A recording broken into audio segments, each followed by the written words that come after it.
Vamos conversar aqui no CNN 360 com o Wellington Dias. Ele é ministro do Desenvolvimento e Assistência Social. Está lá com a repórter Tainá Farfan, que viabilizou essa conversa com o ministro nesse momento de crise humanitária, de tragédia humanitária, quando a gente fala do povo Yanomami. Tainá, por favor, então, introduza aí a entrevista. Ministro, mais uma vez, obrigada por atender o nosso convite. Uma boa tarde ao senhor e, Tainá, uma boa tarde também. Boa tarde. Obrigada, Carol. Antes de mais nada, boa tarde para você também, para que acompanhe a gente aqui na CNN. Ministro, muito obrigada pela sua disponibilidade, pela entrevista exclusiva aqui na CNN. A gente já abre essa conversa falando sobre a crise sanitária e humanitária que os Yanomamis passam atualmente. O senhor tem acompanhado de perto essa situação, faz parte, inclusive, o Ministério do Desenvolvimento Social de um comitê interministerial que foi criado por Lula na última sexta-feira. O senhor tem acompanhado, inclusive, o andamento das investigações. Eu queria que o senhor trouxesse um pouco sobre o que essas investigações apontam.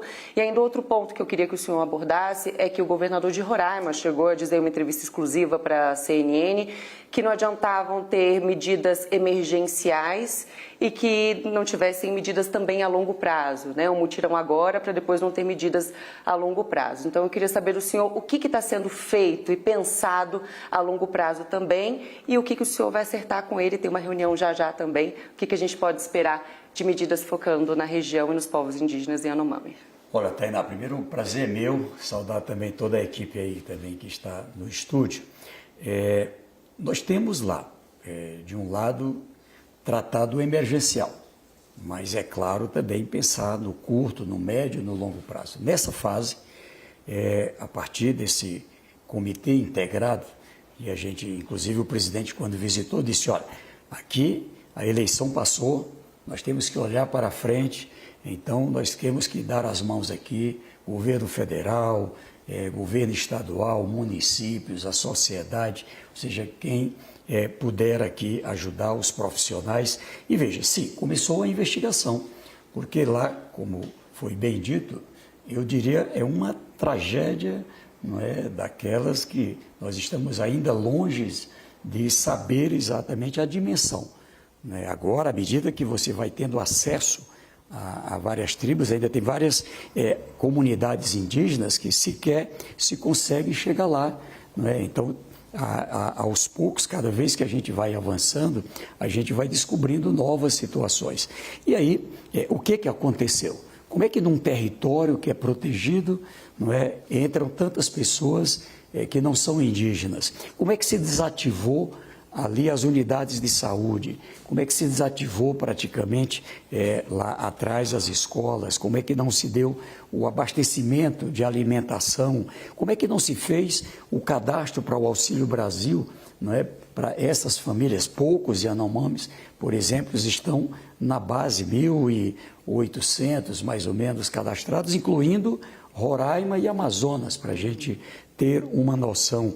Como é que nós temos aqui uma situação de falta de medicamento, de falta de suprimento? Então, de tudo que a gente ouviu lá, de várias lideranças, há fortes indícios, inclusive de desvio de recursos, não é, repassados ao Ministério para aquisição de medicamento, e esses medicamentos não chegavam às unidades de saúde. Então, o ministro Flávio Dino coordena essa investigação, que na verdade tem várias frentes de investigação, mas nós temos que cuidar para salvar vidas, né? Ou seja, não é fácil ali, quando se vai às comunidades, leva alimento, né, alimento adequado àquela comunidade, mas uma parte do que são encontrados ali já não se resolve mais com alimento, é preciso trazer para a internação, ter ali suplemento de vitaminas, ter soro,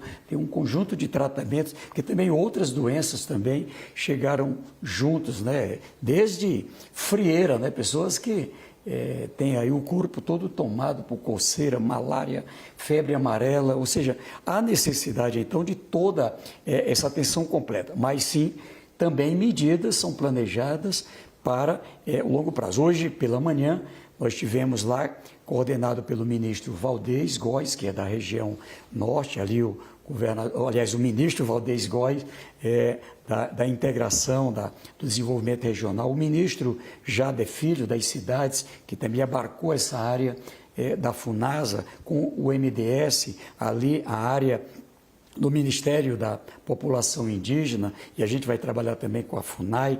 Para quê? Como é que vamos resolver o problema de água?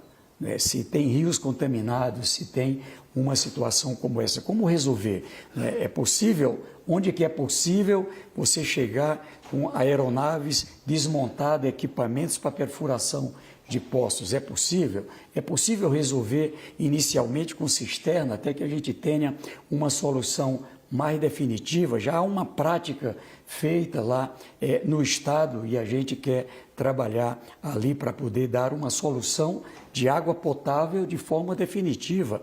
Da mesma forma, alimentação, ou seja, a gente agora faz a entrega de cesta de alimento, mas a tradição, e era isso que era praticado lá atrás, é o apoio com equipamentos, com semente para plantar milho, para ali produzir, né, a mandioca, para ter as condições de fazer a farinha, de melhorar a produção de pescado, ou seja, garantir, criar aves, né, criar galinha, criar outras aves, ou seja, sempre dialogando com as comunidades. Não pense que é fácil, são, no estado de Roraima, 78.500 indígenas, só em Roraima.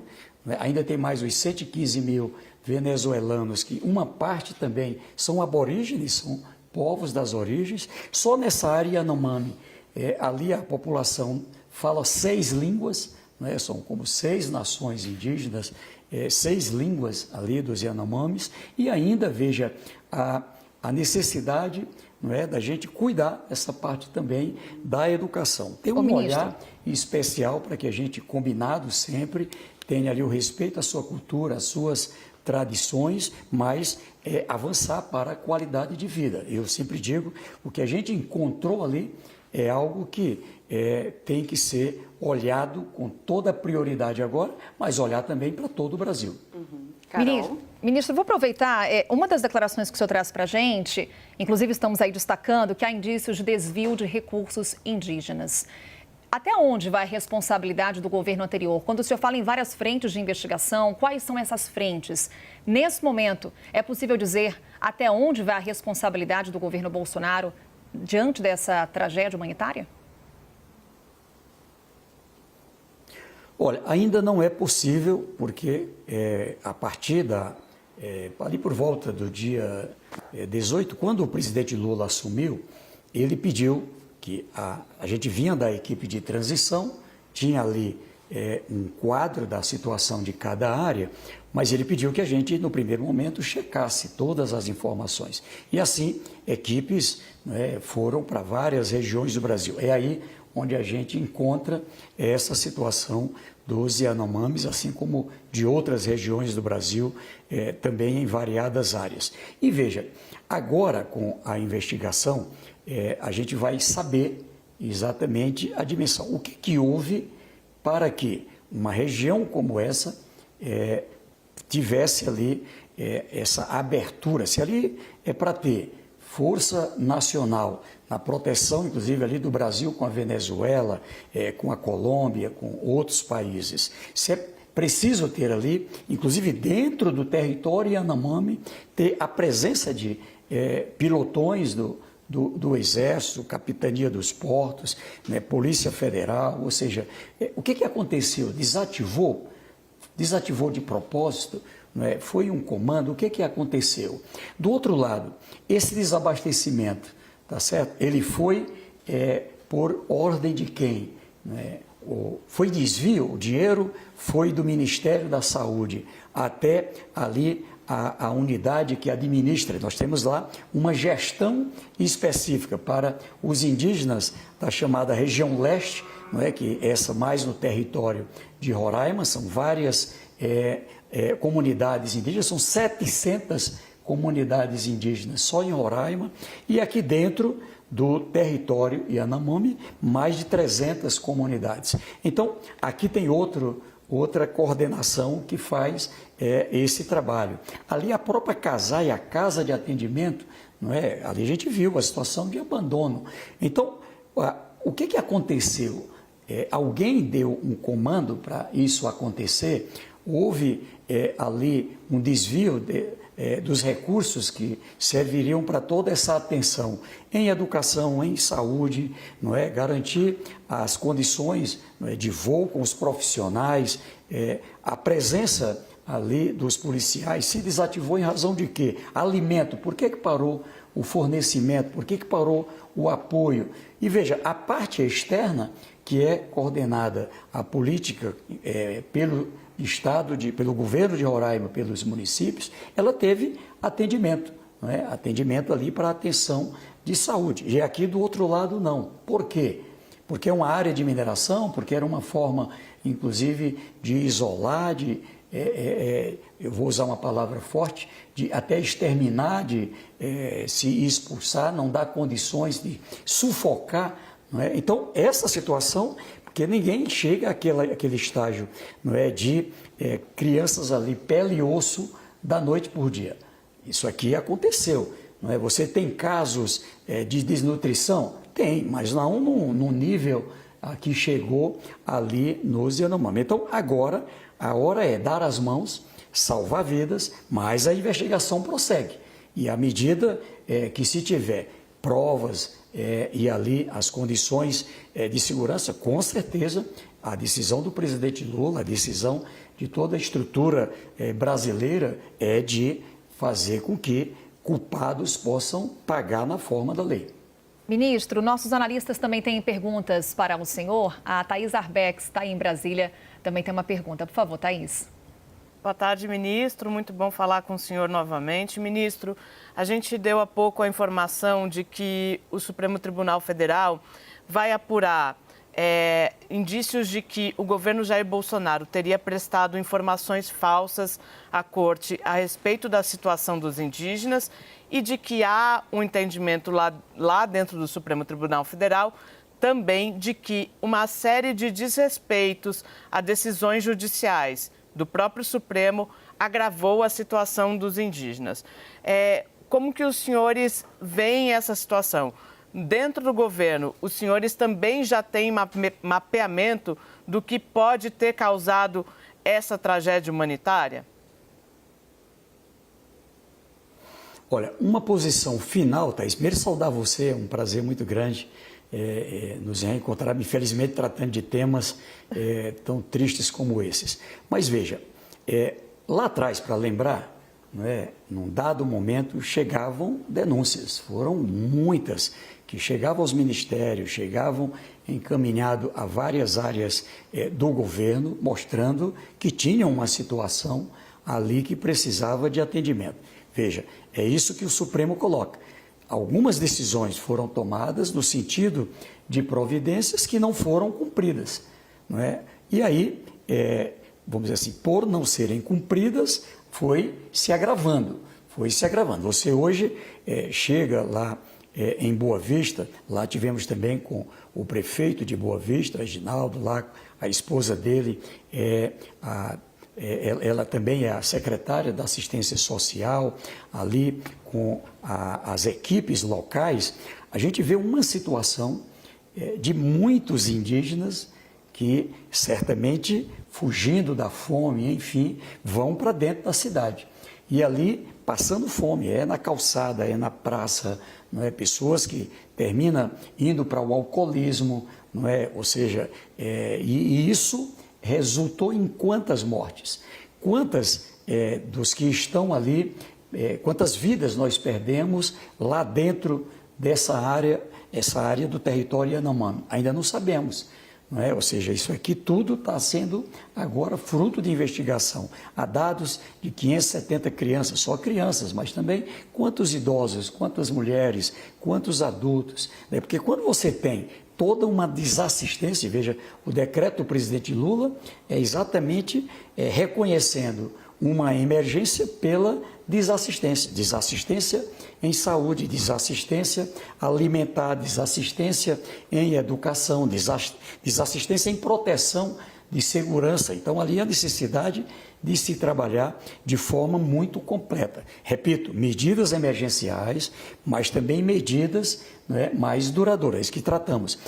Como é que vai ser a política de habitação adequada à cultura indígena? Já há experiências no Brasil. Como é que vamos trabalhar essa área relacionada à produção, como eu disse? É possível a gente trabalhar pontos com tecnologias avançadas para a comunicação, né, para que a gente hoje possa ter as condições de comunicação, já há experiências, né, de centros de mídia, enfim, que permite a população também se comunicar. Então, há um conjunto de ações que são trabalhadas por várias áreas e o que eu posso lhe afirmar é que, à medida que vamos chegando a cada ponto da comunidade, tem que recuperar algumas pistas de pouso, tem que recuperar algumas escolas, recuperar para que tenha a rede mais completa. Ali já o chamamento pelo Ministério da Saúde para a contratação de profissionais de saúde. Aqui também no Ministério do Desenvolvimento Social, nós vamos ter que trabalhar, não é, com a rede do Sistema Único da Assistência Social, para fazer a atualização do cadastro, o cadastramento de quem está de fora, para ter o atendimento nos programas sociais. Então, tudo isso é parte de um plano, não é, que a cada momento, não é, nós vamos dando passos positivos. E agora é alcançar lá na frente uma condição de dignidade, de qualidade de vida. São brasileiros das origens, não é? E, com certeza, a ordem do presidente da República é tratar com toda a prioridade. Cuidar do Brasil inteiro, sim. Cuidar do povo de Roraima, sim. Mas, nesse instante, com esse olhar emergencial pela gravidade da situação. Ministro, Leandro Rezende, nosso analista, também tem uma pergunta para o senhor. Leandro, por favor. Valeu, Carol. Ministro, obrigado por estar conversando conosco. Obrigado também a Tainá, que está aí presencialmente ao seu lado. Ministro, eu queria saber sobre assistência social. O Ministério já conseguiu mapear quantos Yanomami recebiam benefícios do governo federal? E se o senhor entende que houve uma deliberada vontade do governo federal em não prestar assistência social aos indígenas? Então, veja, a gente está trabalhando a atualização cadastral, essa repactuação, porque ela envolve toda uma rede de assistência integrada com os municípios. Aqui o secretário nacional André Quintão, a Letícia, que cuida da parte do cadastro único, mas integrado com os estados. Nós estamos fazendo agora a reestruturação que foi desativada, a própria funcionamento do governo federal com o Conselho Nacional da Assistência Social, junto com estados e municípios e a sociedade, o Conselho Nacional de Segurança Alimentar, a Câmara Interministerial, que é integrada para a segurança alimentar, ou seja, porque não é só transferência de renda, há um conjunto de outros programas, inclusive dos cuidados, da inclusão socioprodutiva, voltado para cada fase da vida e de todas as pessoas. Mas ali naquela região, o que nós estranhamos é que temos poucas pessoas dos Yanomamis aqui no cadastro único. Então, a gente precisa fazer mais do que uma atualização cadastral, é fazer mesmo um cadastramento. Quem está fora, trazer para dentro.